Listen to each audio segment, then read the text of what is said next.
Hi viewers, నమస్తే, welcome to Aadan. నేను మీ ప్రసాద్. ఈరోజు మనం ఒక ఇంపార్టెంట్ వ్యక్తిని పరిచయం చేయబోతున్నాను. ఇంతకీ ఎవరంటే జై భీమరావు పార్టీ అధినేత అయినటువంటి జడా శ్రవణ్ కుమార్. నమస్కారం శ్రవణ్ కుమార్ గారు. సార్ బాగున్నారా? బాగున్నానండి, ఫైన్.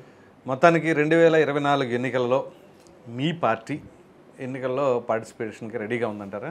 Almost all ready. 175 నియోజకవర్గాల్లో పోటీకి సిద్ధంగా ఉన్నాం. ఓకే. 25 ఎంపీ స్థానాల్లో పోటీకి సిద్ధంగా ఉన్నాం. సో మొత్తానికి సింగిల్గా వితౌట్ ఎనీ ఎలియన్స్ మీరు డైరెక్ట్గానే కంటెస్ట్ చేస్తున్నారు. అంటే 2024లో నేను ఛాన్స్ తీసుకోకూడదు అనుకుంటున్నాను. అంటే 2024లో ఈ రాష్ట్రంలో ఇప్పటికీ ఒక వైసీపీ తప్ప 175 నియోజకవర్గాల్లో అభ్యర్థుల్ని ప్రకటించే అవకాశం ఏ పార్టీకి లేదు.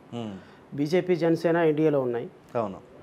కాంగ్రెస్, సిపిఐ, సిపిఎం, వీసీకే ఈ పార్టీలన్నీ ఇండియా కూటమిలో ఉన్నాయి. అవును. సో వైఎస్ఆర్సీపీ తర్వాత 175 స్థానాల్లో పోటీ చేయడానికి అభ్యర్థులను సిద్ధం చేసుకుంటున్నటువంటి పార్టీ మా పార్టీ అని అయితే భావిస్తున్నా. సో 2024లో ఒక కన్సాలిడేషన్ ఆఫ్ ఓటింగ్ తీసుకురావాలి అనేది నా ఉద్దేశం. ఓకే. మీరు ఎక్కడ పోటీ చేస్తున్నారండి? నేను మంగళగిరి కాన్స్టిట్యున్సీలో అన్రిజర్వ్డ్ కాన్స్టిట్యున్సీ ఒకటి, తాడికొండ కాన్స్టిట్యున్సీ కూడా పోటీ చేస్తున్నాను. సో తాడికొండ, మంగళగిరి రెండు పక్కపక్కనే ఉంటాయి కాబట్టి ఒకటి రిజర్వ్డ్ అండ్ ఇంకోటి అన్రిజర్వ్డ్ కాన్స్టిట్యున్సీలు, ఈ రెండు కాన్స్టిట్యున్సీల పోటీ నేను చేస్తున్నాను. సో ఈ రెండు అమరావతి క్యాపిటల్ రీజియన్లోనే ఉన్నాయి కాబట్టే మీరు కంటెస్ట్ చేస్తున్నారా? ఒక విధంగా కారణం అదే. ఎందుకంటే అమరావతి రైతులు అనే వ్యక్తులు 2014 నుంచి దగాకి కూరుకోబడుతున్నటువంటి ఒక వర్గం. 2014 నుంచి. ఎందుకంటే అమరావతిలో రైతులు ఎస్సీలు ఉన్నారు, ఎస్టీలు ఉన్నారు, బీసీలు ఉన్నారు, మైనార్టీలు ఉన్నారు, కమ్మవాళ్ళు ఉన్నారు, రెడ్లు ఉన్నారు. అంటే ఇక్కడ నేను వాళ్ళని కులం ప్రాతిపాదికగా చూడను, ఒక రైతు ప్రాతిపాదికగా చూస్తాను. వీళ్ళు 2014లో ఒక ప్రభుత్వాన్ని నమ్మి భూములు ఇచ్చినప్పుడు ఆ ప్రభుత్వం ప్రాపర్గా వాళ్ళని హ్యాండిల్ చేయడంలో ఫెయిల్ అయింది అనేది నా ఉద్దేశం. ఓకే. వాళ్ళకి భూములు ఇచ్చినప్పుడు వాళ్ళకి రీకాన్స్టిట్యూటెడ్ ఫ్లాట్స్ ఇవ్వటంలో అప్పటి ప్రభుత్వం విఫలమైంది. వాళ్ళకి ప్రాపర్ అమరావతిని గజెట్ నోటిఫికేషన్లో పెట్టి ఒక చట్టం ద్వారా అమరావతి రాజధానిగా ఫిక్స్ చేయటంలో అప్పటి ప్రభుత్వం తప్పు చేసింది. ఇప్పటి వరకు కూడా జగన్మోహన్ రెడ్డి 3 రాజధానులు చేయడానికి కారణం అప్పటి చంద్రబాబు నాయుడు చేసినటువంటి తప్పే. చంద్రబాబు నాయుడు ఈ రోజు వరకు కూడా అమరావతి క్యాపిటల్గా నవనగరాలని కనీసం లీగల్గా ఫిక్స్ చేసిన పరిస్థితి లేదు. ఓకే. అండ్ 2000 కోట్లు ఖర్చు పెట్టి రీకాన్స్టిట్యూటెడ్ ఫ్లాట్స్ ఎవరైతే భూములు ఇచ్చిన 35,000 మంది రైతులు ఉన్నారో వాళ్ళకి రీకాన్స్టిట్యూటెడ్ ఫ్లాట్స్ 2000 కోట్లు ఖర్చు పెడితే రోడ్లు, లైట్లు, భవనాలు ఏర్పాటయ్యే పరిస్థితుల్లో పసుపు కుంకుమని ఓట్లు కొనడానికి 10,000 కోట్లు ఖర్చు పెట్టినాడు కానీ 2000 కోట్లతో అమరావతి రైతులకు న్యాయం చేయాలి. చంద్రబాబు నాయుడు చేసినటువంటి అనాలోచిత నిర్ణయాల వల్ల, అక్కడ తీసుకున్నటువంటి అపరిపక్వమైన నిర్ణయాల వల్ల ఈరోజు 35,000 ఎకరాలు ఇచ్చిన 28,000 మంది రైతులు నష్టపోయినారు. ఆ ప్రభుత్వం చేసిన దుర్మార్గాన్ని కొనసాగింపుగా జగన్మోహన్ రెడ్డి ఆ ప్రభుత్వంలో చేసినటువంటి తప్పుల్ని కొనసాగింపుగా 3 రాజధానులను తీసుకొచ్చారు. ఇప్పుడు చెప్పండి, రాజధాని రైతులను మోసం చేసింది ఎవరు? మొదటగా చంద్రబాబు నాయుడు, తర్వాత జగన్మోహన్ రెడ్డి. రేపొద్దున మళ్ళీ చంద్రబాబు నాయుడు అధికారంలోకి వస్తే న్యాయం చేస్తాడని నమ్మకం ఉందంటే నాకైతే నమ్మకం లేదు. సో నేననేది చంద్రబాబు నాయుడు లేకపోతే నారా లోకేష్ లేకపోతే జగన్మోహన్ రెడ్డి కాదు, అమరావతి రైతులకి నిజమైన న్యాయం జరగాలి. రైతుకు న్యాయం జరగాలి అంటే ఒక ఒక ఒక కాన్స్టాంట్గా ఆ రైతుల పట్ల, వాళ్ళ ఆలోచనల పట్ల, వాళ్ళ సమస్యల పట్ల నిబద్ధతున్న నాయకుడు అయితేనే వాళ్ళని గెలిపించగలరు, వాళ్ళని ముందుకు నడిపించగలడు, వాళ్ళ కోసం పోరాటం చేయగలడు. అలాంటి పోరాటం చేసే తత్వం నాలో ఉంది కాబట్టి ఆ 2 కాన్స్టిట్యున్సీలో పోటీ చేసి రైతులకు న్యాయం చేయాలనేటువంటి ఒక దృఢ నిశ్చయంతో ముందుకెళ్తారు. ఏం చేస్తారు న్యాయం? మీరు ఒకవేళ మీకు అవకాశం వస్తే, ఆ న్యాయం చేసే అవకాశం వస్తే ఏ విధంగా చేస్తారు? Excellent question. ఎలా న్యాయం చేస్తారు అంటే, ప్రజాప్రతినిధిగా ఆ 2010లో భూములు ఇచ్చినటువంటి రైతులకి 2024 వరకు నెంబర్ 1 ప్రాపర్ కౌలు రావటం లేదు. నెంబర్ 2 కమర్షియల్ ఫ్లాట్స్ ఇంతవరకు వాళ్ళకి రీకాన్స్టిట్యూటెడ్ ఫ్లాట్స్ ఇవ్వలేదు. నెంబర్ 3 2014 నుంచి ఈ రోజు వరకు వాళ్ళు పంట పండించుకుంటే ఎంతో కొంత లాభం వచ్చేది. ఇప్పుడు రేపు 2010లో ఈ ప్రభుత్వం, కొత్త ప్రభుత్వం, ఫర్ ఎగ్జాంపుల్ చంద్రబాబు నాయుడే వచ్చాడు అనుకుందాం, నష్టపోయిన రైతులకి ఎలా న్యాయం చేయగలడో 10 సంవత్సరాల నష్టపరిహారం వాళ్ళకి చెల్లించాలి. 10 సంవత్సరాల్లో వాళ్ళు కోల్పోయినటువంటి మానసిక పరిస్థితికి వాళ్ళకి కాంపన్సేట్ చేయాలి. ఇది కాంపన్సేట్ చేయాలి అంటే మళ్ళీ రేపొద్దున 2024లో మళ్ళీ చంద్రబాబు నాయుడు అధికారంలోకి వస్తే మళ్ళీ అక్కడ నారాయణ ప్రత్యక్షం అవుతాడు, మళ్ళీ గంటా శ్రీనివాసరావు ప్రత్యక్షం అవుతాడు, మళ్ళీ పత్తిపాటి పుల్లారావు ప్రత్యక్షం అవుతాడు, మళ్ళీ ఆ భూములు దోచుకున్నటువంటి బినామీదారులందరూ అమరావతిలోకి వచ్చేస్తారు. ఏ ఒక్క రైతుకి న్యాయం చేయనివ్వరు, వాళ్ళ బినామీదారులకే ఇచ్చి చట్టం ద్వారా చేసేసుకుంటారు.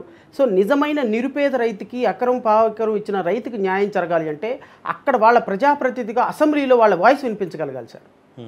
ప్రసాద్ గారు, ఇది ఒక ప్రభుత్వం తీసుకున్న నిర్ణయం కాదు. ఇది రేపొద్దున అసెంబ్లీలో అమరావతి రైతులకి సంబంధించి ప్రతి సమస్యని అసెంబ్లీలో ప్రభుత్వంతో ఫైట్ చేసి తీసుకురాగలిగితే వాళ్ళకి న్యాయం జరుగుతుంది.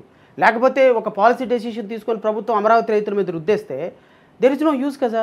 సో ఒక ప్రజాప్రతినిధిగా, ఒక ఎమ్మెల్యేగా ఆ కాన్స్టిట్యున్సీలో ఉన్నటువంటి సమస్యల్ని అసెంబ్లీలో ప్రస్తావించి ప్రభుత్వం మెడలు వంచి పరిచయించగలిగిన ప్రజాప్రతినిధి ఉంటేనే అక్కడ అమరావతి రైతులకు 28,000 మంది రైతులకు న్యాయం జరుగుతుందని నాకైతే ఖచ్చితమైన. రైట్, ఇది మీకు నమ్మకం ఉందా ఈ విధంగా జరుగుతుంది, మీరు చేయగలరు అని చెప్పేసి? అబ్సల్యూట్లీ. ఎందుకంటే నా దగ్గర అధికారం లేనప్పుడే నేను ఏ ప్రజాప్రతినిధిని కానప్పుడే నాకు తెలిసి 15,000 ఎకరాలు రైతుల నుంచి లాక్కుంటే నవరత్నాల రూపంలో ఈ ప్రభుత్వం మెడలు వంచి నేను నిరుపేద ప్రజలకి ఇప్పించిన వాడిని. అమరావతి మీద కొన్ని 10 కేసులు వేసి ఢిల్లీలో కూడా ఫైట్ చేసి న్యాయ సహకారం ఇచ్చి వాళ్ళ కోసం నిలబడిన వ్యక్తిని. అమరావతిలో కొన్ని 100 ఎకరాలు ప్రభుత్వం తీసుకుంటుంటే దానికోసం ఫైట్ చేసినటువంటి వ్యక్తిని. సో ఖచ్చితంగా నాకున్న కొద్ది గొప్ప లీగల్ నాలెడ్జ్తో, నాకున్నటువంటి కాన్స్టిట్యూషనల్ ఏదైతే రాజ్యాంగ హక్కుల మీద అవగాహన పట్ల ఖచ్చితంగా వీటితోటి ప్రజలకు న్యాయం చేయగలను, నిరంతరం పోరాటం చేయగలను, కాంప్రమైజ్ అవ్వకుండా. ఇప్పుడు ఒక రైతుకు అన్యాయం జరిగితే ఏ ప్రభుత్వం ఉందో చూసుకోకుండా, ఇప్పుడు రేపు శ్రవణ్ కుమార్ తాడికొండలో గెలిచాడు అనుకుందాం, నారా లోకేష్ గెలిచాడు అనుకుందాం, వాళ్ళ ప్రభుత్వం తీసుకున్న నిర్ణయం అది ప్రజలకు వ్యతిరేకంగా ఉందనుకోండి, ఫైట్ చేయగలరా వాళ్ళు? అదే శ్రవణ్ కుమార్, జే భీమరావు భారత్ పార్టీ అయితే ప్రభుత్వాన్ని ప్రశ్నిస్తాను, రైతుకు అన్యాయం జరిగితే నిలబడతాను. నిలబడ్డాతానా లేదా అనేది నా 5 సంవత్సరాల చరిత్ర చెప్తుంది కదా. ఓకే, నా 5 సంవత్సరాల చరిత్ర ప్రభుత్వాన్ని వణికించి కొన్ని 100 పాలసీ డెసిషన్స్ మార్పించిన చరిత్ర నాకుంది. నేనేదో ఈరోజు ఏదో బూస్టింగ్ చేసుకుంటూ నేనేదో హైపోథెటికల్గా మాట్లాడటంలా హిస్టరీ ఉంది నాది. So history tells about me. So Mangalagiri constituency ఉన్న 175 నియోజకవర్గాల్లో one of the hot constituency అది. సో అటువంటి చోట నారా చంద్రబాబు నాయుడు గారు తనయుడు నారా లోకేష్ గారు కంటెస్ట్ చేస్తున్నారు. సో సిమిలర్గా వైసీపీ కూడా వాళ్ళని ఫైనల్గా ఒక క్యాండిడేట్ని ఖరారు చేశారు, మురుగుడు లావణ్య అని చెప్పేసి. సో ఈ పోటీలో మీరు ఏ విధంగా ఫైట్ ఇవ్వగలదాం అనుకుంటున్నారు మీరు? ఒక కామన్ మ్యాన్ పర్సెప్షన్ ఎలా ఉంది అంటే, నారా లోకేష్ ఒక ముఖ్యమంత్రి కొడుకు కాబట్టి, ఇంకో ముఖ్యమంత్రి మనవడు కాబట్టి, ఆయనకి 100 కోట్ల రూపాయల ఆస్తులు ఉన్నాయి కాబట్టి ఆయనే గెలవగలడు, నాలాంటి ఒక సామాన్యుడు పోటీ ఇవ్వలేడు. This is what everybody's expectation. Nara లోకేష్తో కంపేర్ చేసుకుంటే ఇవన్నీ కూడా నేను కంపీట్ చేయలేను. నా దగ్గర 100 కోట్లు లేదు, నేను ముఖ్యమంత్రి కొడుకుని కాదు, నా వెనుక ఒక బలమైన సామాజిక వర్గం లేదు, నా వెనుక పెట్టుబడి పెట్టేవాళ్ళు లేరు. కానీ వీటన్నిటినీ అధిగమించగలననేటువంటి ఆత్మవిశ్వాసం ఉంది నాకు. ఓకే, ఐఎమ్ నాట్ షూర్ రేపొద్దున నేను గెలుస్తానో లేదో నాకు తెలియదు. అది మంగళగిరి ప్రజల యొక్క ఆశీర్వాదం బట్టి. వాళ్ళు నిజంగా శ్రవణ్ కుమార్ లాంటి వాడు 5 సంవత్సరాలు ప్రజల కోసం నిలబడి ఫైట్ చేశాడు. నారా లోకేష్ అనేటువంటి వ్యక్తి 4 సంవత్సరాలు 5 సంవత్సరాలు మినిస్టర్గా చేసి ప్రజలకు ఏం చేశాడండి? 5 సంవత్సరాలు మినిస్టర్గా చేసి కనీసం ప్రజా సమస్యల పట్ల నాకేమీ అవగాహన లేదు అని మొన్న యువగళంలో పాదయాత్రలో ప్రజా సమస్యలు తెలుసుకోవడానికి పాదయాత్ర చేసిన వ్యక్తి. అసలు మంగళగిరి మీద అవగాహన కానీ, మంగళగిరిలో చేనేత కార్మికుల సమస్యలు కానీ, మంగళగిరిలో ఉన్న ఎస్సీ సమస్యలు కానీ ఏ సందర్భంలో 2019లో నువ్వు కంటెస్ట్ చేసావుగా, 2019 నుంచి 2024 వరకు ఏ రోజైనా మంగళగిరి కాన్స్టిట్యున్సీ వెళ్ళాడా నారా లోకేష్? అదేంటండి అలా అంటారు? ఆయన కాన్స్టిట్యున్సీ యువగళం పాదయాత్ర చేసేంత వరకు కూడా మంగళగిరిలో అంటిపెట్టుకొని చాలామంది సామాన్యులను కలవటం, వాళ్ళ సమస్యలను తీర్చింది కూడా నారా లోకేష్ గారు. I don't think so. Nara Lokesh మీరు ఒకసారి చెక్ చేయండి. ఇప్పుడు మంగళగిరిలో జరిగినటువంటి ఈ 2000 యువగళం పాదయాత్రతో ఆయన ప్రస్థానం మొదలైంది. ఐ థింక్ దానికి ముందు మంగళగిరిలోనే ఉన్నారు ఆయన. అదే మంగళగిరిలో ఏం చేశాడు అంటున్నాను. చాలా మందికి కొన్ని సమస్యలు ఏంటి ఆ సమస్యల పరిష్కారం ఏం చేశాడు నారా లోకేష్ అనే వ్యక్తి? నాకు తెలిసి 65,000 మంది చేనేత కార్మికులు ఉన్నారు, 80,000 మంది ఎస్సీ ఎస్టీలు ఉన్నారు. మంగళగిరి కాన్స్టిట్యున్సీలో నారా లోకేష్ ఈ 5 సంవత్సరాల్లో చేసిన పనులేంటి? నాకు తెలిసి యువగళం పాదయాత్రలో మంగళగిరిలో నుంచి యువగళం పాదయాత్ర వెళ్ళింది. ఆ యువగళం పాదయాత్రలో కొంతమందిని కలిసి ఉంటాడేమో నారా లోకేష్. నేను అనేది ఒక ముఖ్యమంత్రి కొడుకుగా ఒక కాన్స్టిట్యున్సీ 5 సంవత్సరాలు ఓడిపోయినటువంటి వ్యక్తిగా నువ్వు 5 సంవత్సరాలు నారా లోకేష్ మంగళగిరి కాన్స్టిట్యున్సీని అట్టిపెట్టుకున్నదే లేదు. తాడికొండ కాన్స్టిట్యున్సీలో కనీసం నారా లోకేష్ అనే వ్యక్తి తాడికొండలో ఒక్క సమస్య మీద ఫైట్ చేసిందే లేదు. కేవలం వాళ్ళ నాన్నగారి పేరు తెలుగుదేశం పార్టీ పేరు చెప్పుకొని చేయటమే కానీ రైతుల పట్ల కానీ అక్కడ జరిగిన సమస్యల పట్ల కానీ నారా లోకేష్ స్పందించిన విధానమే లేదు. He's not at all leader in my view. He's only a made politician. ఒక న్యాచురల్ పొలిటీషియన్ కాదు నారా లోకేష్. అతను తయారు చేసిన పొలిటీషియన్ అతను. వాళ్ళ నాన్నగారు సాది సాది సాది సాది అతను తయారు చేశారు. నాకు తెలిసి మంగళగిరి కాన్స్టిట్యున్సీలో నారా లోకేష్కి గట్టి పోటీ ఇవ్వగలనన్న నమ్మకం అయితే నాకుంది. ప్రాబబ్లీ నా దగ్గర డబ్బు లేకపోవచ్చు, కానీ ప్రజలు ఖచ్చితంగా నమ్ముతారన్న నమ్మకం. డబ్బు అనేది it's not a factor. To be frank, ఎక్కడైనా సరే డబ్బు అనేది ఫ్యాక్టర్ కాదు. చాలామంది డబ్బు లేని వాళ్ళు కూడా గెలిచిన దాఖలాలు ఉన్నాయి. సో అటువంటి క్రమంలో మీరు ఇంకోటి అన్నారు, ఆయన మేడ్ పొలిటీషియన్ అని. సో అఫ్కోర్స్ అతను బాన్ పొలిటికల్ ఫ్యామిలీ నుంచి పుట్టాడు కాబట్టి ఆటోమేటిక్గా ఉంటుంది. ఆ తర్వాత తన్ని తాను ప్రూవ్ చేసుకున్నాడని ఎందుకు అనుకోవట్లేదు మీరు? అదే ఎట్లా ప్రూవ్ చేసుకున్నాడు అంటున్నా. 5 సంవత్సరాలు మినిస్టర్గా పనిచేశారు కదా Nara Lokesh. Is a minister 2014 నుంచి 19 వరకు ఈజ్ అ మినిస్టర్. మినిస్టర్గా ఉండి ప్రజా సమస్యల్ని అర్థం చేసుకోవటంలో మళ్ళీ యువగళం పాదయాత్ర చేయడంలో తెలిసిన మీనింగ్ అట్ ఆల్. ఎందుకు చేశాడు యువగళం పాదయాత్ర? సమస్యలను అర్థం చేసుకోవడానిక. Minister is equal to chief minister అండి. చీఫ్ మినిస్టర్ అంటే నువ్వు ఒక మినిస్టర్గా ఉండి కొన్ని వందల పాలసీ డెసిషన్స్ తీసుకొని అమరావతిని బిల్డప్ చేయడంలో మీ నాన్న ఈయన ఇద్దరు ఫెయిల్ అయిపోయినారు. అమరావతి కాన్స్టిట్యున్సీలోనూ మంగళగిరి కాన్స్టిట్యున్సీలో ప్రజా సమస్యలు అడ్రస్ చేయడంలో విఫలమైనారు. అసలు రాష్ట్ర సమస్యల పట్ల అవగాహన లేని వ్యక్తి నారా లోకేష్. నారా లోకేష్ 4 సంవత్సరాల తర్వాత మినిస్టర్గా చేసి పాదయాత్ర చేసి యువగళంలో ప్రజల దగ్గరికి వెళ్ళి ఒక నాయకుడిగా రూపాంతరం చెందటం ఏంటి?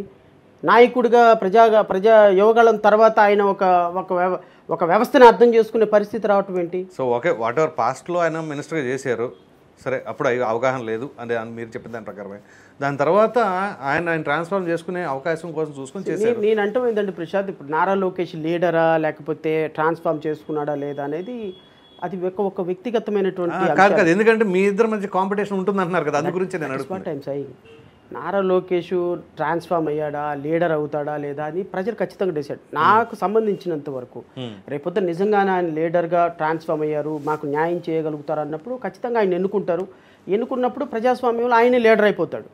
కానీ నేనేమంటానంటే నారా లోకేష్ అనేటువంటి వ్యక్తి ఒక అపరిపక్వమైనటువంటి ఆలోచన కలిగినటువంటి వ్యక్తి, నిజంగా ఒక సమస్య పట్ల అవగాహన లేని వ్యక్తి, ఒక కమ్యూనిటీ పట్ల కన్సర్న్ లేని వ్యక్తి. దళిత బిడ్డలు, అణగారిన బిడ్డలు అంటే అసలు మనుషులుగానే చూడని వ్యక్తి అతను. Okay, this is what my understanding. ఎందుకంటే కేవలం ఆయన ప్రజల్లో నలుగురు మధ్యలో ఉన్నప్పుడు ఏదో 4 మాటలు మాట్లాడటమే కానీ ఒరిజినల్ క్యారెక్టర్ కనుక నారా లోకేష్ ఇది గమనిస్తే వాళ్ళ నాన్న చాలా బెటర్ నారా లోకేష్తో కంపేర్ చేసుకుంటే.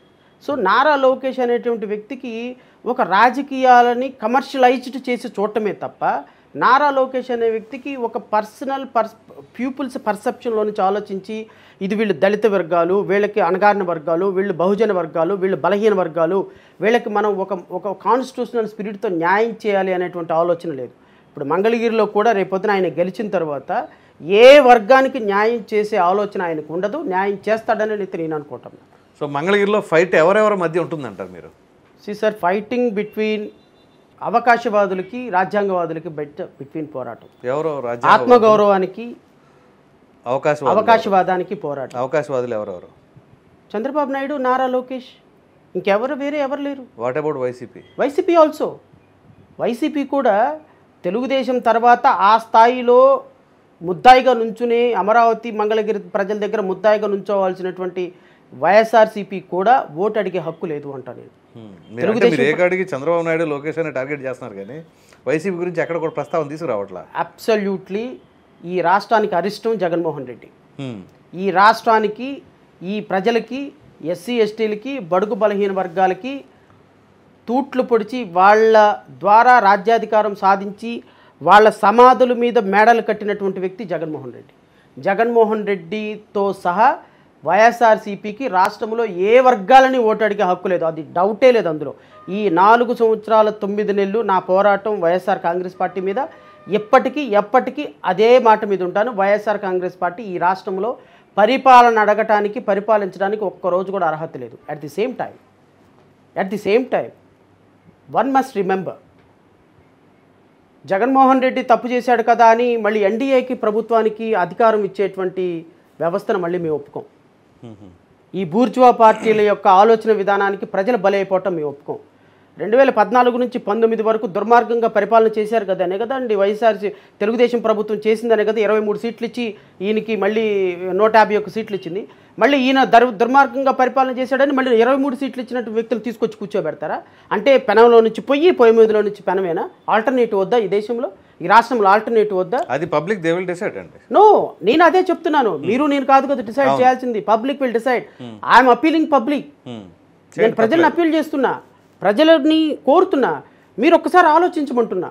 నేను I'm demanding Chandrababu Naidu and NDA కూటమి 2014 నుంచి 19 వరకు మేము తప్పులు చేశాము, మమ్మల్ని క్షమించండి, మేము ఇదిగో ఈ విధంగా పరిపాలన చేశాము, మేము ముక్కుకి నేలకు రాస్తున్నాం, మమ్మల్ని క్షమించండి, 24లో మాకు అధికారం ఇస్తే మళ్ళీ మేము మంచి చేస్తాము. సెల్ఫ్ అనాలిసిస్ చేసుకునే వాళ్ళు ఆ విధంగా యాక్సెప్ట్ చేస్తే ప్రజలకి క్షమాపణ చెప్పి అడిగే హక్కు ఉంటుందంట. నేను ఈవెన్ నారా లోకేష్కి, చంద్రబాబు నాయుడుకి, పవన్ కళ్యాణ్కి, ఎన్డీఏలో ఉన్నటువంటి భారతీయ జనతా పార్టీకి కూడా హక్కు లేదు సార్.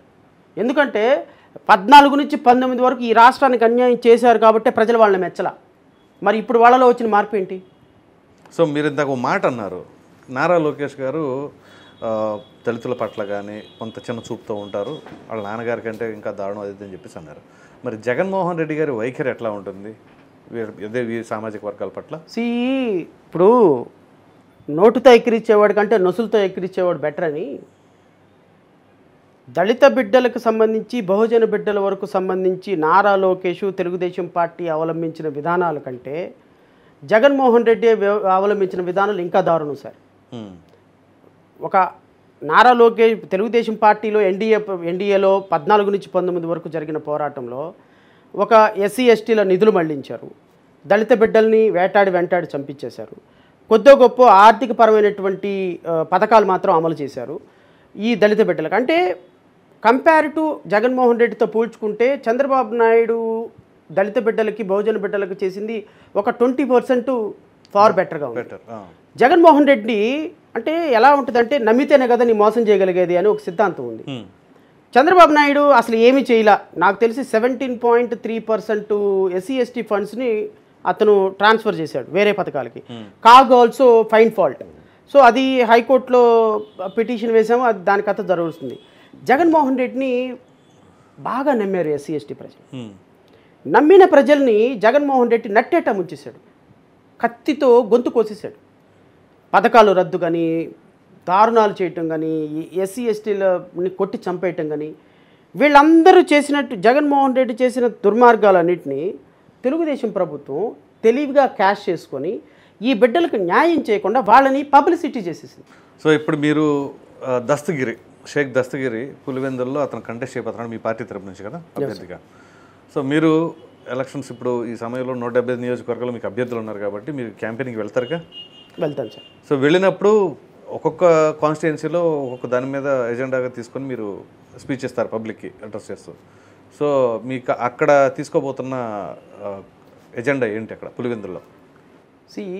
ఓవరాల్గా రాష్ట్ర వ్యాప్తంగా పర్సనల్ ఇష్యూస్ కంటే కూడా పాలసీస్ మీద మాట్లాడాలి, వ్యక్తిగతమైనటువంటి అంశాలు. ఇప్పుడు మీరు అడగబోయే ప్రశ్నకి సమాధానం నాకు తెలుసు.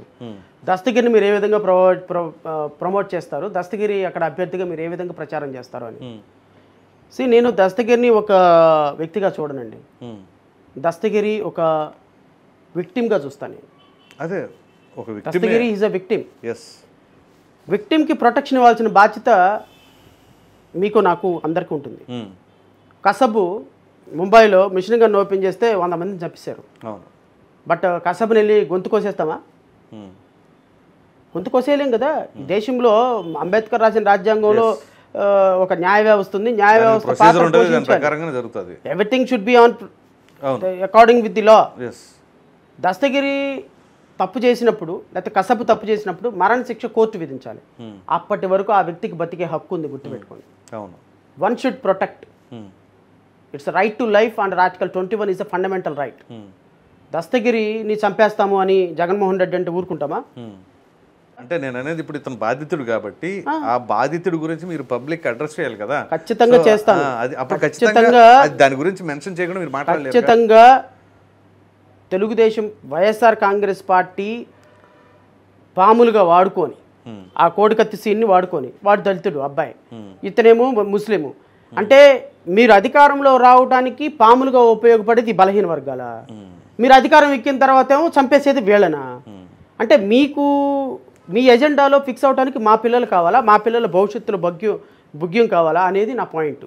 ఖచ్చితంగా ప్రసాద్ ఇక్కడ ఒక్కటే అంశం, ఈ రాష్ట్రంలో ఎవరికి అన్యాయం జరిగినా వాడిని ప్రొటెక్ట్ చేయాల్సిన బాధ్యత ప్రతి వ్యక్తి మీద ఉంటుంది. యాజ్ ఏ పార్టీ ప్రెసిడెంట్గా అంబేద్కర్ భావజాలంతో నడిచే నాకు రాజ్యాంగం ప్రామాణికం. రాజ్యాంగంలో ఇచ్చిన ప్రతి హక్కు మీరు చాలామంది అడుగుతారు నన్ను, నా నా నా ఈ కమ్యూనిటీ వాళ్ళే, ఏమయ్యా బుద్ధి జ్ఞానం లేదా నీకు?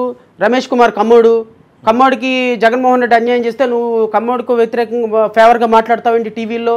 నువ్వు రమేష్ కుమార్ ఎలక్షన్ కమిషనర్ని రక్షిస్తావేంటి? ఆయన కోసం వందల డిబేట్లో పాల్గొంటావేంటి అని చాలామంది అడిగారు నన్ను. ఎలక్షన్ కమిషనర్ రమేష్ కుమార్ని నేను అతని వ్యక్తిగా చూడను.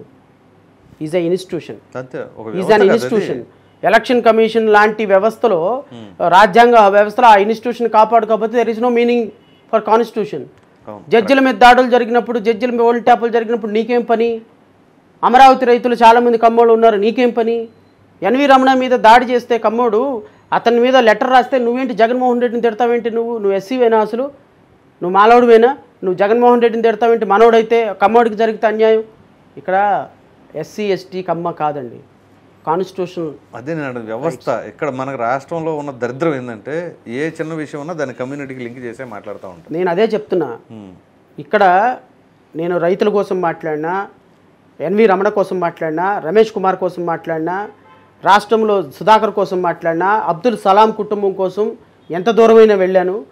ఒక ముస్లిం కోసం, క్రిస్టియన్ కోసం, ఎవరి కోసమైనా సరే రాజ్యాంగ హక్కులు కోల్పోతున్న ప్రతి వ్యక్తి కోసం జై భీమ్ రావ్ భారత్ పార్టీ ఉంటుంది, శ్రవణ్ కుమార్ ఉంటాడు. ఆ ఒక్క కాన్సెప్ట్ని 175 కాన్స్టిట్యున్సీలో నేను ప్రచారం చేస్తాను తప్ప వ్యక్తిగతమైన ఎజెండాల గురించి నేను టచ్ చేయను. వ్యక్తిగతమైన ఎజెండాలు ఎందుకు కాలేదు, రాష్ట్రానికి సంబంధించినవే మీరు మాట్లాడాలి. సో ఇప్పుడు ఏదైతే ఈ రాజధానికి సంబంధించిన అంశాల్లో మీరు అనేక రకాలుగా మాట్లాడారు, అదేవిధంగా జగన్మోహన్ రెడ్డి గారి పరిపాలనా తీరులో ఉన్న లోపాలను కూడా ఎత్తి చూపించారు.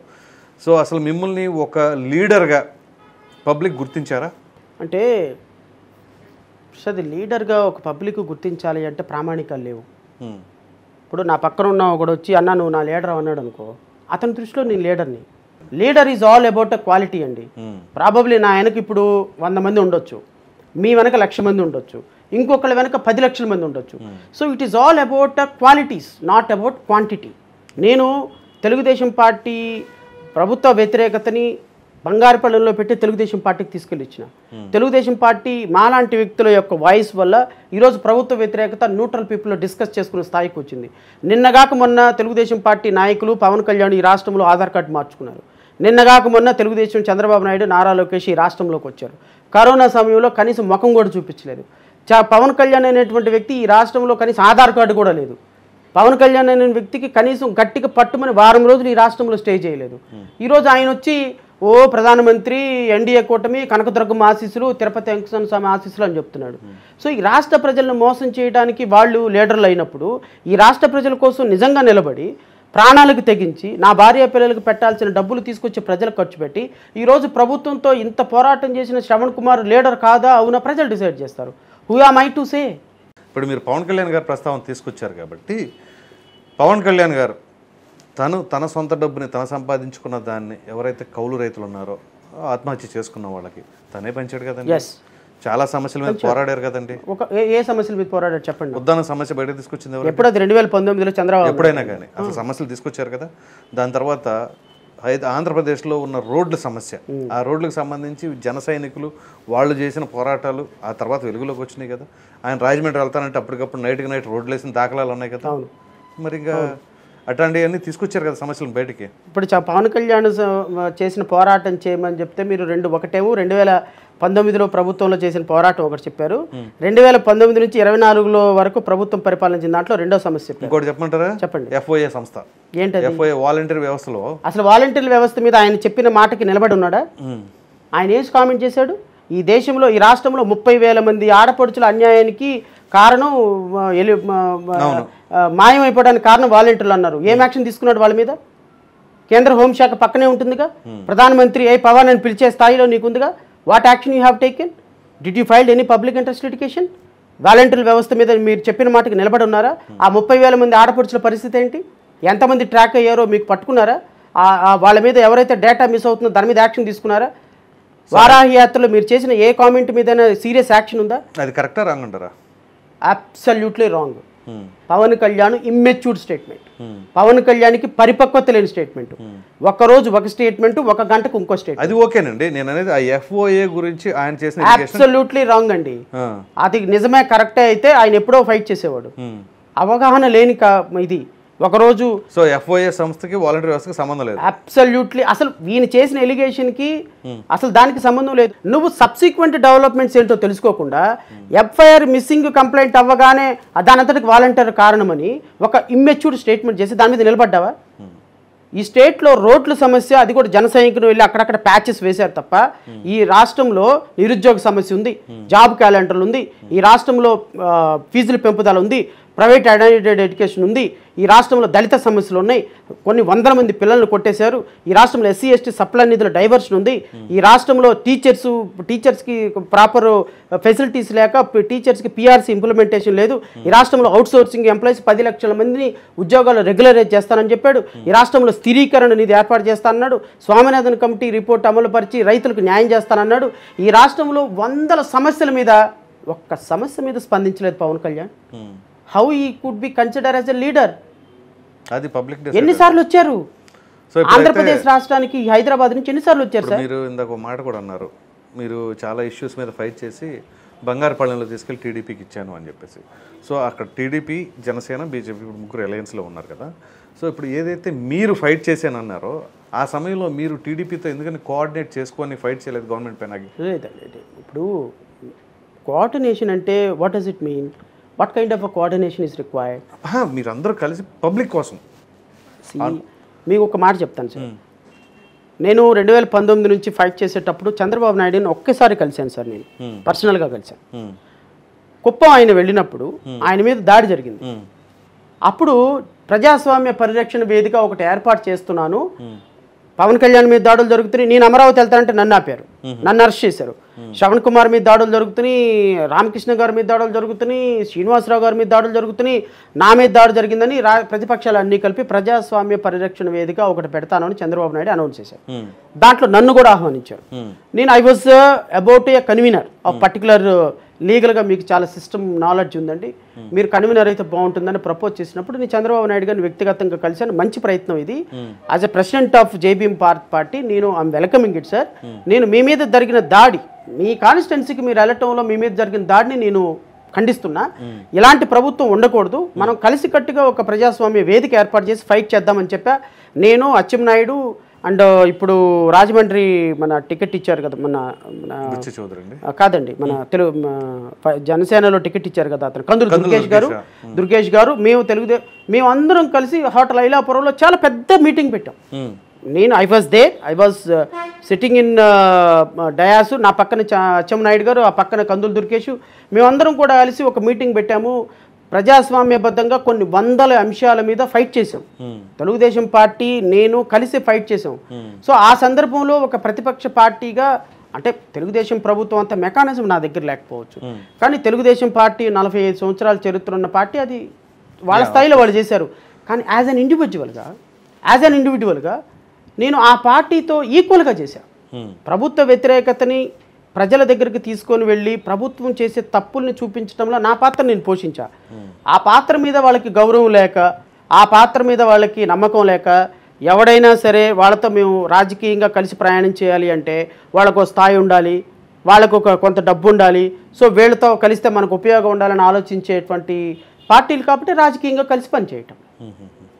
సో ఇప్పుడైతే మీరు ఏదైతే మీరు ప్రజల్లోకి వెళ్ళాలి అనుకుంటున్నారు కదా, మీరు మేనిఫెస్టోలో ఏం పెట్టున్నారు మీరు? సార్ మేము దశ దీవెనలు అనేటువంటి ఒక మేనిఫెస్టో, అంటే ఈ దశ దీవెనలు మేనిఫెస్టో ప్రజల్లోకి ఎప్పటికి వెళ్తుంది అంటే 10 years తర్వాత వెళ్తుందేమో ప్రసాద్, వెళ్ళని దశాబ్దం తర్వాత వెళ్ళనివ్వండి. ఎప్పటికి వెళ్తుంది? This is my thought. 2024లో ఐ డోంట్ థింక్ సో. నేను ఈ రాష్ట్రంలో నాకు తెలిసి మేము ఒక ఎమ్మెల్యే సీటు కూడా గెలుస్తామో లేదో నాకు డౌటే. కానీ నా ఉద్దేశం ఒక కాన్స్టిట్యున్సీలో ఆల్టర్నేటివ్ సిస్టమ్ ఉండాలి. కనీసం కాన్స్టిట్యున్సీలో 5,000 ఓట్లు తెచ్చుకోవాలి. ఎంపీ కాన్స్టిట్యున్సీ అయితే 10,000 ఓట్లు తెచ్చుకోవాలి. సో ఈ 10,000 ఓట్లు 5,000 ఓట్లు రేపొద్దున 24 తర్వాత ఒక 15 లక్షల ఓట్లు అయితే, ఈ 15 లక్షల ఓట్లు రేపొద్దున 24 నుంచి 29 వరకు ఏర్పడబోయే ప్రభుత్వం మీద పోరాటం చేయడానికి ఊపిరినిస్తుంది, ఒక బలాన్ని ఇస్తుంది. నాది చాలా లాంగ్ టర్మ్ గోల్. నేనేదో ఈ వాళ్ళెవరో ఇన్స్టాంట్గా మన ప్రవీణ్ కుమార్ లాగానో, ఆర్ఎస్ ప్రవీణ్ కుమార్ లాగానో, లేకపోతే ఇక్కడున్న వాళ్ళలాగానో ఏదో గబుక్కన వెళ్ళిపోయి ఎమ్మెల్యే సీట్ రాలేదని దూకేసేసి, లేకపోతే వాళ్ళలాగా వీళ్ళలాగానో నేను ఉండేవాడిని కాదు. నాకు లాంగ్ టర్మ్ గోల్ ఉంది. నేను ప్రజల్ని మెప్పించడానికి ప్రజల దగ్గరికి వెళ్ళామా, నేను ఇదిగో ఈ పని చేశా. నాకు ఒక 5 ఓట్లు ఉంటే మీ ఇంట్లో 1 ఓటు నాకు వేయండి. సో ఈ 1 ఓటు వేసి రేపొద్దున మీరు 5,000 తీసుకొని ఓటేసారనుకో, రేపొద్దున తెలుగుదేశం పార్టీ గెలిచిందనుకోండి, పోలీస్ స్టేషన్లో సమస్య అంటే రారు, ఎంఆర్ఓ దగ్గర సమస్య అంటే రారు, ఎండిఓ దగ్గర సమస్య అంటే రారు, లేకపోతే పొలం జబ్బు సమస్య అంటే రారు. కానీ 5,000 తీసుకొని మీరు ఓటేస్తే వీళ్ళు ఎవరు రారు. కానీ 5 సంవత్సరాల పాటు మీరు నాకు ఒక్క ఓటేస్తే 5 సంవత్సరాల పాటు మా కార్యకర్తలు మీ ఇంటి దగ్గరే సేవకుల్లాగా ఉంటారు. ప్రతి గ్రామంలో వాళ్ళ సమస్య అంటూ అడ్రస్ చేసేటువంటి ఒక మెకానిజాన్ని ఏర్పాటు చేస్తున్నా. ప్రతి ఒక్క వ్యక్తికి లీగల్గా సపోర్ట్ ఇస్తున్నా. నేను దశ దీవెనలు అనే దాంట్లో ఒక లీగల్గా వాళ్ళకి ఒక ఐడెంటిటీ కార్డు ఇస్తాం. ఈ కార్డు తీసుకొచ్చిన వాళ్ళకి ఉచితంగా న్యాయ సహకారం అందించడానికి వీఆర్ రెడీ. ఈ దేశంలో న్యాయం అనేది చాలా కాస్ట్లీ కమాడిటీ అయిపోయింది. సో రేపొద్దున నేను 5,000 ఓట్ల కాన్సెప్ట్ తోటి ప్రజల దగ్గరికి వెళ్ళేది నాట్ ఫర్ పవర్ అండి, వాళ్ళకి సర్వ్ చేయడానికి ఒక ఐడెంటిటీ కార్డు అడుగుతున్నాను నేను. సో ఖచ్చితంగా ప్రజలు విశ్వసిస్తారని నమ్మకం అయితే నాకుంది. సో 2024లో ఎవరు ప్రభుత్వాన్ని స్థాపించబోతున్నారంటారు మీకున్న అవగాహన ప్రకారంగా? సో యాజ్ ఆన్ టుడే నాకున్న ప్రాథమికమైన అవగాహన ప్రకారం అయితే మాత్రం ఎడ్జి ఎన్డీఏకే కనపడుతుంది. జగన్మోహన్ రెడ్డి గారికి ఉన్న టాస్క్లన్నింటిలో వైఎస్ షర్మిల అనేది చాలా పెద్ద హడిల్గా మారింది. ఎందుకంటే ఇప్పుడు పబ్లిక్ కన్విన్స్ అవ్వాలి అంటే చంద్రబాబు నాయుడు క్రిటిసైజ్ చేయడం వేరు, పవన్ కళ్యాణ్ క్రిటిసైజ్ చేయడం వేరు, మీలాంటి వారు క్రిటిసైజ్ చేయడం వేరు. బట్ తన సొంత సిస్టర్ తోడబుట్టిన చెల్లెలే క్రిటిసైజ్ చేస్తుంటే దాన్ని ఎలా పబ్లిక్ ముందు కన్విన్స్ చేయడానికి అవకాశం ఉంటుంది? అసలు షర్మిల క్రిటిసిజానికి పబ్లిక్ కన్విన్స్ అవుతున్నారని మీరు ఫీల్ అవుతున్నారా? పబ్లిక్లోకి వెళుతుందిగా? Absolutely not. అసలు షర్మిలాని వీళ్ళు ఆంధ్రప్రదేశ్ ఓటర్లు షర్మిలాని అసలు కన్సిడరే చేయటంలా. షర్మిల కంటే షర్మిల అంటే ఆవిడ ఒక మహిళ కాబట్టి నేను అంతకుమించి ఎక్కువ మాట్లాడను. ఒక క్రెడిబిలిటీ లేని లీడర్గా షర్మిల మారిపోయారు. షర్మిల మాటని ఈ రాష్ట్రంలో ఏదో వైఎస్ఆర్ కాంగ్రెస్ పార్టీని తిడుతుంది కాబట్టి ఆ మీడియా ఆమెను ప్రమోట్ చేసింది. కానీ నాకు తెలిసి షర్మిల ఎక్కడ నుంచున్నా, ఈవెన్ మీరు యు టేక్ మై నోట్, పులివెందుల్లో కాంగ్రెస్ పార్టీ కడపలో నుంచున్నా, పులివెందుల నుంచున్నా డిపాజిట్ కూడా రాని పార్టీ, డిపాజిట్ కూడా రాదు షర్మిల. సో ఫైనల్గా చెప్పండి శ్రవణ్ కుమార్ గారు, ఆంధ్రప్రదేశ్ పబ్లిక్కి మీరు ఏం చెప్పదలుచుకుంటున్నారు? నేను ఆంధ్రప్రదేశ్ పబ్లిక్కి మెసేజ్ ఇచ్చేంత పెద్దవాడిని కాదు, కానీ బట్ ఎవరైతే సమాజం రాజకీయ పార్టీలో బాగుండాలి అనుకున్న వాళ్ళందరూ కూడా ఇంట్లో కూర్చొని టీవీలు చూసుకుంటా కామెంట్ చేసే కంటే మీరు రోడ్ల మీదకి వచ్చి మీరు పోరాటాలు చేయలేరు, లేకపోతే సమాజాన్ని మార్చలేరు, మీ ఉద్యోగాలను వదిలి బయటికి రాలేరు, సంపాదించిన రూపాయిని మీ కుటుంబం కోసం కాకుండా వేరే వాళ్ళకి ఖర్చు పెట్టలేరు, మీరు డిబేట్లోకి వచ్చి ప్రాణాలకు తెగించి మాట్లాడలేరు, పోరాడలేరు, ఏం చేయలేరు, కానీ సమాజం బాగుండాలని కోరుకుంటారు. ఇలాంటి వ్యక్తులందరికీ నేను సమాజంలో ఉన్న వ్యక్తులందరికీ నా తరపున నా రిక్వెస్ట్ ఏంటి అంటే, సమాజం బాగుండాలి అనే thought process doctor BR Ambedkar ఇచ్చినటువంటి ఓటు ద్వారానే మారుతుంది. డాక్టర్ బాబాసాహెబ్ అంబేద్కర్ ఇచ్చినటువంటి ఓటుని విఘ్నతతో వాడండి. సో అయితే ఇక్కడ ఎలక్షన్స్ అనేవి ఈసారి ఎప్పుడు ప్రీవియస్గా ఉన్న పరిస్థితులు వేరు, ఇప్పుడున్న పరిస్థితులు వేరు, ఏదైనా జరగచ్చు, రిగ్గింగులు జరగవచ్చు, అది జరగచ్చు, ఇది జరగచ్చు అనే అపోహలు కూడా ఉన్నాయి. ఈ క్రమంలో మీరు లీగల్గా మంచి నాలెడ్జబుల్ పర్సన్, ఎక్స్పర్ట్ కాబట్టి ఎలక్షన్ కమిషన్ ఒకవేళ ఈ విధమైన అరికట్టడంలో ఫెయిల్ అయితే మరలా లీగల్గా ప్రొసీడ్ అయ్యి ఈ ఎలక్షన్స్ని ప్రాపర్గా జరిపించడానికి అవకాశాలు ఏమన్నా ఉంటాయా? సార్ మీరు అడిగిన దాంట్లో 2 ప్రశ్నలు ఉన్నాయి. 100% ఎలక్షన్ కమిషన్ ఫెయిల్ అవుతుంది, అందులో డౌటే లేదు మీకు. డబ్బుని ప్రివెంట్ చేయలేదు, అధికార దుర్వినియోగాన్ని ప్రివెంట్ చేయలేదు, కులం ప్రకారం ఓట్లు అడిగే ప్రాతిపదికన ఫిల్ అవ్వలేదు. ఎందుకు అంటే ఇవన్నీ కూడా విజిబుల్గా ఉండవు, ఇవన్నీ అండర్ గ్రౌండ్లో జరుగుతూ ఉంటాయి. మునుగోళ్ళ మొన్న జరిగిన మునుగోళ్ళు ఆపిందా, తెలంగాణలో ఆపిందా, ఇవన్నీ కూడా చెప్పుకోవడానికి బాగుంటాయి. కానీ మీరు అడిగిన రెండో ప్రశ్నకి యాజ్ ఎ లీగల్ పర్సన్గా ఇప్పుడు రేపొద్దున హైకోర్టులో ఇంకో పిటిషన్ వేస్తున్నాం. ఏమని, రౌడీ షీటర్లు మొత్తాన్ని బైండ్ అవుట్ చేయాలి, అరెస్ట్ చేయాలి, వాళ్ళని కవాతు చేయించాలి, కాన్ఫిడెన్స్ ప్రజల్లో ఫ్రీ అండ్ ఫెయిర్ ఎలక్షన్ జరపడానికి ఎలక్షన్ కమిషన్ ఇమ్మీడియట్గా ఉత్తర్వులు జారీ చేయాలని రేపొద్దున హైకోర్టులో ఒక పిటిషన్ వేస్తాం. నెంబర్ 2, హేట్ స్పీచెస్ ఇచ్చే వాళ్ళ విషయంలో నిఘా ఉంచాలి, వాళ్ళందరినీ బైండ్ ఓవర్ చేసి వాళ్ళ మీద కేసులు పెట్టాలని.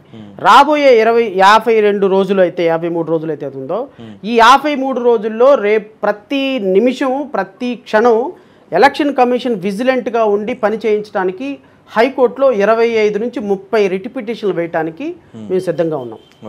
దొంగ ఓట్లు అరికట్టడానికి, డబ్బులు పంచే కార్యక్రమం మీద మేము నిఘా పెట్టి, మా కార్యకర్తలు నిఘా పెట్టి ఎప్పటికప్పుడు ఎలక్షన్ కమిషన్ ఇచ్చిన యాప్లో ఇలాంటి వ్యక్తులందరినీ ప్రొటెస్ట్ చేయించడానికి మేము సిద్ధంగా ఉన్నాం.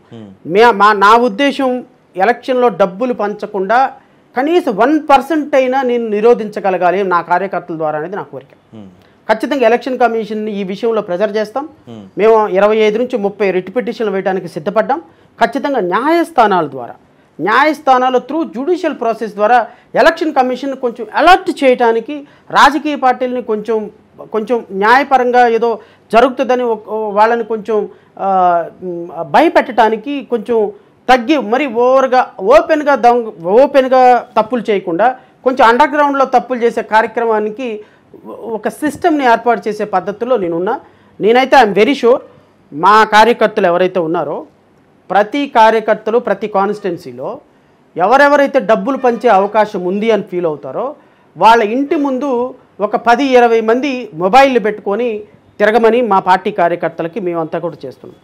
సో ప్రతి కాన్స్టిట్యున్సీలో మేము అలాంటి డబ్బులు పంచే కార్యకర్తల్ని, డబ్బులు తీసుకుంటున్న కార్యకర్తలను కూడా కేసులు వేసి వాళ్ళని న్యాయస్థానం ప్రాసెస్లో నుంచోబెట్టడానికి we're making every effort. So Shravan Kumar గారు, పవన్ కళ్యాణ్ గారి ప్రభావం ఏ మేరకు ఉండబోతుందంట రాబోయే ఎన్నికల్లో? సో నేను అనుకోవటం పవన్ కళ్యాణ్ కూడా గెలవటం కష్టమే అనుకుంటున్నానండి నేను. ఎందుకంటే పవన్ కళ్యాణ్ గారిని మేబీ ఆయన మీటింగ్లకి జనం బాగా వస్తారు, కానీ ఈసారి పవన్ కళ్యాణ్ని తెలుగుదేశం పార్టీయే ఓడిస్తబోతుందని నేను అనుకుంటున్నాను. ఎందుకంటే రేపు పవన్ కళ్యాణ్ గెలిచి అసెంబ్లీకి వచ్చాడు అంటే తెలుగుదేశం పార్టీలో పవర్ షేరింగ్ అడుగుతాడు. సో పవన్ కళ్యాణ్ని ఓడించేటువంటి లక్ష్యం చంద్రబాబు నాయుడు తీసుకున్నాడు. ఖచ్చితంగా చంద్రబాబు నాయుడు రేపు పవన్ కళ్యాణ్ కనుక ఓడిపోయి అసెంబ్లీకి రాకపోతే పవర్ షేరింగ్ ఉండదుగా. సో 5 సంవత్సరాలు ఇబ్బంది ఉండదు. లేదంటే గబక్కన పవన్ కళ్యాణ్ లేనిపోయింది మాకు పవర్ షేరింగ్ ముఖ్యమంత్రి ఇవన్నీ అన్నాడు అనుకోండి, ఇబ్బంది పడతాం. అందుకని పవన్ కళ్యాణ్ ఓడిపోతాడనేటువంటి నాకు ఫామ్ ఒపీనియన్ అయితే నాకు ఉంది ఖచ్చితంగా పవన్ కళ్యాణ్ మీద. ఆయన అంటే రెండోది కూడా ఆలోచిస్తే వ్యక్తిగతంగా అతను ప్రజలు అంటే న్యూట్రల్ పీపుల్, మహిళలు అతని పట్ల అంత అంటే అతన్ని ఒక లీడర్గా కన్సిడర్ చేసే పరిస్థితి ఉండదు. ఎందుకంటే ప్రసాద్ ఇప్పుడు ఏమవుతుందంటే ఇంటర్నెట్ యుగంలో మీరు 3 సంవత్సరాల క్రితం వేసుకున్న చొక్కా ఏందో కూడా చెప్పగలరు, అంతగా ప్రజలు ఫాలో అవుతున్నారు. నువ్వు ఈరోజు ఏం మాట్లాడతావో తెలీదు, రేపు ఎవరితో ఉంటావో తెలీదు, ఎల్లుండి ఏ పాలసీ తీసుకుంటావో తెలీదు. ఇలాంటి ఇన్కన్సిస్టెన్స్ మైండ్ ఉన్నటువంటి మీకు ఈ రాష్ట్రంలో ఎమ్మెల్యేగా, మినిస్టర్గా, లేకపోతే ముఖ్యమంత్రిగా ప్రజలు ఎలా చూస్తారు? మీరు ఇప్పుడు మంచి మాట చెప్పారు, ఇన్కన్సిస్టెన్సీ అన్నారు కదా. కన్సిస్టెన్సీ ఉన్న లీడర్లు ఎవరు చెప్పండి ఏపీలో? అట్లీస్ట్ కన్సిస్టెన్సీ ఉన్న లీడర్ జగన్మోహన్ రెడ్డి. ఏది? నేను బీజేపీ తెల్లనన్నాడు, బీజేపీ తెల్లట్లా. నేను అంటుంది పాలసీస్ పక్కన పెట్టేయండి. పాలసీసే కదా ఇంపార్టెంట్. నేనైతే అంటున్నా, ఇప్పుడు నువ్వు తెలుగుదేశంతో కొన్నాళ్ళు ఉన్నావు, బీజేపీతో కొన్నాళ్ళు ఉన్నావు, పచ్చి బూతులు తిట్టావు తెలుగుదేశాన్ని. నారా లోకేష్ని, చంద్రబాబు నాయుడిని తిట్టాడా లేదా పవన్ కళ్యాణ్? అట్లీస్ట్ అమ్మ నా బూతులు తిట్టాడా లేదా మోడీని? ఆయనకి తెలుగులో అర్థం కాదేమోనని హిందీలో కూడా తిట్టాడా లేదా? భారతీయ జనతా పార్టీని పాచిపోయిన లడ్డు ఇచ్చాడు అన్నారా లేదా? మరి ఇప్పుడు భారతీయ జనతా పార్టీని రోడ్ మ్యాప్ ఎట్లా అడిగి భారతీయ జనతా పార్టీ గొప్పదైంది ఈ రాష్ట్రానికి? ఎట్లా చంద్రబాబు నాయుడు, నారా లోకేష్ ఎట్లా విజనరీ లీడర్లు అయిపోయినారు? What is your statement? నేను ఇప్పుడు పవన్ కళ్యాణ్ని నేను అంటాను కన్సిస్టెన్సీ, ఇన్కన్సిస్టెన్సీ అట్లీస్ట్ కొన్నిట్లో అయినా ఉండాలి. నువ్వు చేసేటువంటి మాటకి, మాట్లాడేటువంటి మాటకి, చేసే పనులకి కంపారిజన్ లేకపోతే ఎట్లా అండి? ఈ రాష్ట్ర ప్రజలను నాశనం చేసిన భారతీయ జనతా పార్టీని భుజాల మీద మోస్తున్నావు కదా నువ్వు. సరే, ఇప్పుడు మీ పాయింట్స్కి వద్దాం. పవన్ కళ్యాణ్ గారు ఇన్కన్సిస్టెన్సీ అన్నారు. ఆ తర్వాత పవన్ కళ్యాణ్ గారిని చంద్రబాబు నాయుడు గారు ఓడిస్తారన్నారు పవర్ షేరింగ్ విషయంలో. ఒకవేళ అదే స్ట్రాటజీలో కనుక టీడీపీ మూవ్ అయితే అసలు గవర్నమెంటే రాదు కదా టీడీపీకి. ఎందుకు రాదు? ఎట్లా వస్తుంది చెప్పండి, ఎందుకు రాదు చెప్పండి. మీరు అనేది ఏంది? ఏదైతే పిఠాపురంలో పవన్ కళ్యాణ్ గారిని ఓటమి పాలు చేయాలనుకుంటారో పబ్లిక్, అక్కడున్న పబ్లిక్కి ఇంక వేరే కాన్స్టిట్యుయెన్సీల్లో కానీ ఎక్కడ కానీ లింకప్ అవ్వకుండా ఉంటారంటారా? ఎందుకు బంధుత్వం ఉంటుంది కదా. ఖచ్చితంగా ఇక్కడేం స్ట్రాటజీ జరుగుతుంది అనేది వాళ్ళు షేర్ చేసుకుంటారు కదా. ఒక్కసారి మ్యాటర్ కనుక లీక్ అయింది అంటే అది అక్రాస్ ద గ్లోబ్ వెళ్తానే ఉంటుంది కదా. సో ఇక్కడ వీళ్ళు ఏం స్ట్రాటజీ ఉపయోగిస్తున్నారు అనేది తెలుస్తుందిగా. మరి అటువంటప్పుడు ఈ జన సైనికులు ఉన్నారు కదా, ఇది మన పవన్ కళ్యాణ్ గారిని ఓడియాలని టీడీపీ ప్లాన్ చేస్తుందనే అంశం ఖచ్చితంగా సర్క్యులేట్ చేస్తారుగా. సర్క్యులేట్ చేసినప్పుడు ఖచ్చితంగా టీడీపీకి ఇంపాక్ట్ పడుతుంది. సో అప్పుడు ఇక్కడ ఈ లాజిక్ ఎలా మిస్ అవుతారు? ఒకవేళ పవన్ కళ్యాణ్ గారిని కనుక మనం దెబ్బ కొట్టాలి అనుకుంటే అది మన ఉనికికే దెబ్బ అవుతుంది. జగన్మోహన్ రెడ్డి గారు ఆటోమేటిక్గా మళ్ళీ సీఎం అయిపోయే ఛాన్స్ ఇస్తున్నాడు. అప్పుడేమవుతుంది? చంద్రబాబు నాయుడు గారికి who is the safest person when compare to Jaganmohan Reddy and Pawan Kalyan గారు? మీరు అడిగిన ప్రశ్నకి లాజికల్గా యు ఆర్ రైట్. కానీ నేనేమంటానంటే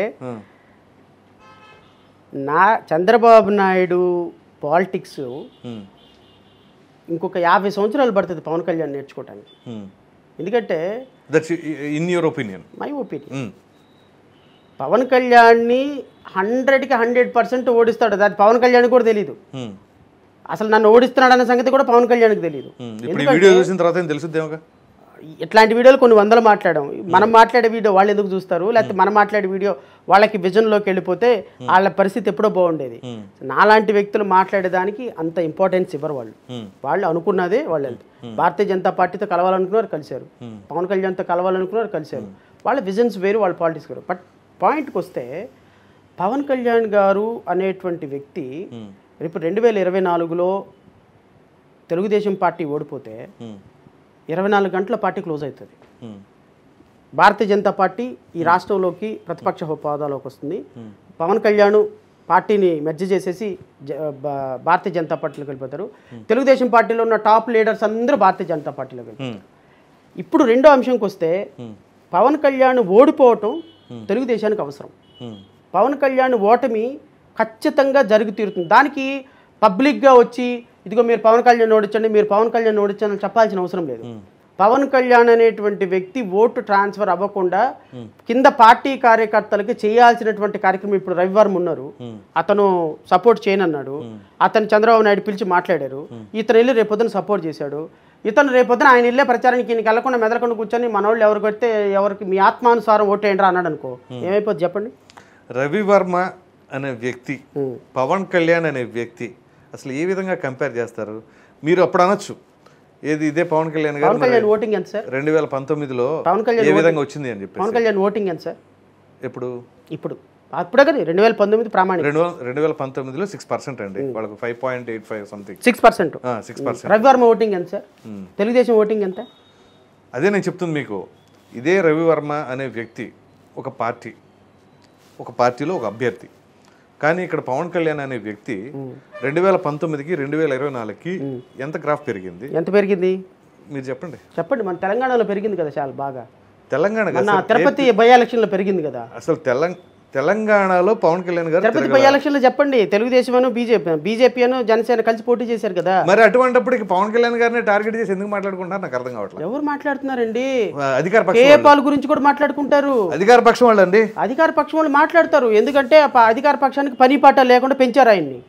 పవన్ కళ్యాణ్ ని అధికార పక్షం ఆయన సినిమాల దగ్గర ఎంఆర్ వాళ్ళని ఆర్డీ వాళ్ళని పెట్టి ఆయన వస్తుంటే వారాహి యాత్రలు నాపి ఆయన అనవసరంగా పెంచారు. కానీ అందరిని పెంచారు, చాలా మందిని పెంచారు. అదే అంటుంది పవన్ కళ్యాణ్ పెంచదగిన వ్యక్తి.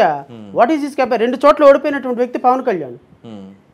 ఆయన గెలిచిన ఎమ్మెల్యేని నిలబెట్టుకోలేని వ్యక్తి పవన్ కళ్యాణ్. ఇప్పుడు మీకు ఎలివేషన్ ఎలా వచ్చిందండి? ఎవరికి? మీకు. నా సొంత ఎజెండాతో వచ్చింది. సొంత ఎజెండా కాదండి. అప్పుడు వాళ్ళ నన్ను ఎవరు తెలుగుదేశం కాదు సార్. మీరు తెలుగుదేశం అనే సంగతి పక్కన పెట్టండి. మీరు ఇప్పుడు అధికార వైఎస్ఆర్ పార్టీ వాళ్ళు చేసిన తప్పుల్ని ఎలివేట్ చేయటం వల్లేక, అంతే ఎలివేట్ చేయడం వల్ల మీరు పైకి ఆ విధంగా జడా శ్రవణ్ కుమార్ గారు అని ఆయనకి రికగ్నైజేషన్ వచ్చింది అక్రాస్ ద గ్లోబ్ అంటే state I mean Telugu. So సిమిలర్గా చాలా మందికి ఎక్కడో ఉన్న వారిని కూడా ఒక స్టార్ని క్రియేట్ చేసింది, ఆ పొజిషన్ తీసుకొచ్చింది. ఇప్పుడు టీడీపీ అనేది 2019లో వాళ్ళకి వచ్చిన ఓట్ షేర్ కానీ గెలుచుకున్న సీట్లు కావచ్చు, అక్కడ నుంచి ఇవాళ ఖచ్చితంగా ప్రభుత్వాన్ని ఏర్పాటు చేయగలదు అనే రేంజ్కి తీసుకొచ్చింది ఎవరండి? ఎవరు చెప్పండి, మీరే, నాకు తెలియదు. మీరు అన్నారు కదా ఇప్పుడు అధికార పార్టీ వాళ్ళు ఈ విధంగా పవన్ కళ్యాణ్ గారిని చేశారని. సో ప్రతి ఒక్కరికి అసలు పవన్ కళ్యాణ్ గారిని టార్గెట్ చేయకుండా ఉంటే, పవన్ కళ్యాణ్ గారి పార్టీని టార్గెట్ చేయకుండా ఉంటే, అసలు పవన్ కళ్యాణ్ అనేటువంటి వ్యక్తి ఈ రాష్ట్రంలో ఈ విధమైనటువంటి 21 సీట్లు ఎమ్మెల్యేలు లేకపోతే 2 సీట్లు ఎంపీలు తీసుకొచ్చుకునే స్థాయి కూడా ఉండేది కాదు. అనవసరంగా వైఎస్ఆర్ కాంగ్రెస్ పార్టీ ఆయన టార్గెట్ చేసి, ఆయన మంత్రులు టార్గెట్ చేసి, ఎమ్మెల్యేలు టార్గెట్ చేసి, ఆయన పర్సనల్గా టార్గెట్ చేసి ఆయనకి అది ఒక పవన్ కళ్యాణ్ గారే కాదండి, ప్రతి ఒక్క ఆస్పెక్ట్లో ప్రతి ఒక్కరి మీద అలా జరిగింది కాబట్టి ఇలా జరుగుతుంది. సో ఎందుకంటే వాళ్ళు రూలింగ్ మీద ఫోకస్ చేశారనుకోండి అనేది ఎంత పర్సంటేజ్ తేడా. పవన్ కళ్యాణ్ ని టార్గెట్ చేయడం తప్ప నేను అనటంలా, బట్ స్థాయికి మించి టార్గెట్ చేశారు. స్థాయికి మించి టార్గెట్ చేయటం వల్ల 2024లో ప్రజలు డిసైడ్ చేస్తారండి. అవునవును. పవన్ కళ్యాణ్ గారు నిజమైన లీడర్ అయితే, రేపొద్దున ఆయన ప్రజలు నమ్మితే, రేపొద్దున ఆయన భీమవరంలో గెలుస్తాడు. భీమవరంలో గెలవటమే పిఠాపురంలో గెలుస్తాడు. పిఠాపురంలో గనక పవన్ కళ్యాణ్ ఓడిపోతే, పిఠాపురంలో కాదు ఆయనకి ఇచ్చిన 21 సీట్లో నాకు తెలిసి 3, 4 నియోజకవర్గాల్లో గెలిచే అవకాశం ఉంది. మిగతా ఏ కాన్స్టిట్యున్సీలో పవన్ కళ్యాణ్ గారు గెలవరు, వాళ్ళ అభ్యర్థులు కూడా గెలిచే అవకాశం లేదు. ఎందుకు లేదు అంటే నాకున్న గ్రౌండ్ లెవెల్ రిపోర్ట్. నేను ఆయన 3 పెళ్ళిళ్ళు చేసుకున్నాడు, 30 పెళ్ళిళ్ళు చేసుకున్నాడు వ్యక్తిగతంగా నేను అనటంలా. ఆయన పాలసీ డెసిషన్స్, ఆయన ట్రికిల్ మైండ్, ఆయన భారతీయ జనతా పార్టీని భుజాల మీద మోసేటువంటి తత్వం, 0.5% ఓట్లు లేని ఒక భారతీయ జనతా పార్టీని ఆత్మగౌరవాన్ని తాకట్టు పెట్టి, ఆంధ్రప్రదేశ్ ఆత్మగౌరవం ఢిల్లీ పురవీధుల్లో తాకట్టు పెట్టి 0.5% లేని భారతీయ జనతా పార్టీని మీరు నాకు రోడ్డు మ్యాప్ ఇవ్వండి అని అడగటానికి లాజిక్ ఏంటో చెప్పండి సార్ మీరు. అయితే ఇందాక మనం మిస్ అయ్యాం కూడా, బీజేపీ అనేది ఏపీలో ఓట్ పర్సంటేజ్ లేకపోవచ్చు, కానీ దేశవ్యాప్తంగా జాతీయ స్థాయిలో వాళ్ళకి ఎంత బలం ఉందండి? ఇప్పుడు కేంద్రంలో ఒకటి వస్తే ఇండియా కూటమి లేదా ఎన్డీఏ కూటమి రావాలి. ఆంధ్రప్రదేశ్ ఆర్థిక పరిస్థితి ఉన్నంత మేరకు, సో ఇప్పుడు మనకి కేంద్ర సహాయ సహకారాలు కావాలిగా. 2014 నుంచి మోడీయేగా ఉంది, మీ ప్రియమైన మోడీయేగా ఉంది. అంటే మీరు పవన్ కళ్యాణ్ ప్రియమైన మోడీయే కదా ఉంది. 2014 నుంచి అంటే ఈ స్టాటిస్టికల్ రిపోర్ట్స్ ఇంకో గంట చెప్తా నేను, అంత టైం లేదు కాబట్టి మనకి. 2014 నుంచి ఈ రాష్ట్రంలో, ఈ దేశంలో నాకు తెలిసి 9 బడ్జెట్లు ప్రవేశపెట్టారు. 24 బడ్జెట్ ఇంకా అవలా, 9 బడ్జెట్లు ప్రవేశపెట్టారు. సిక్కిం రాష్ట్రానికి 35 లక్షల మంది ఉన్న సిక్కిం రాష్ట్రానికి ఇచ్చిన దాంట్లో 5వ వంతు 6వ వంతు ఆంధ్రప్రదేశ్ రాష్ట్రానికి నిధులు ఇవ్వాలి. ఇంకేంది ఆంధ్రప్రదేశ్ రాష్ట్రంలో భారతీయ జనతా పార్టీ పెద్ద పార్టీ అయితే మాత్రం మాకు ఒరిగింది ఏంటి?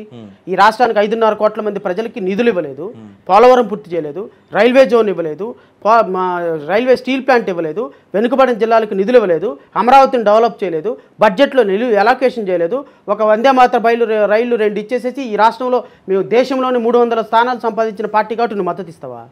ఈ రాష్ట్రాన్ని తీసుకుని వెళ్ళి మోడీ దగ్గర తాకట్టు పెడతావా? అది భారతదేశంలోనే గొప్ప పార్టీ అయ్యి ఉండొచ్చండి, ఈ రాష్ట్రానికి న్యాయం చేయని పార్టీకి నువ్వు ఎట్లా మోస్తావు భుజాల మీద?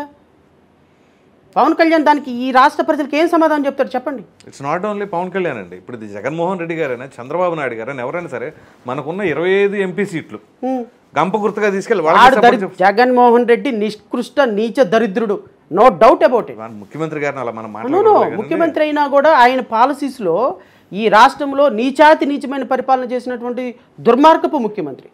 అలాంటి ముఖ్యమంత్రి కాబట్టి రేపొద్దున ఓడిపోతున్నాడు. మరి మీరు అట్లా అడుగుతున్నారు పాలన?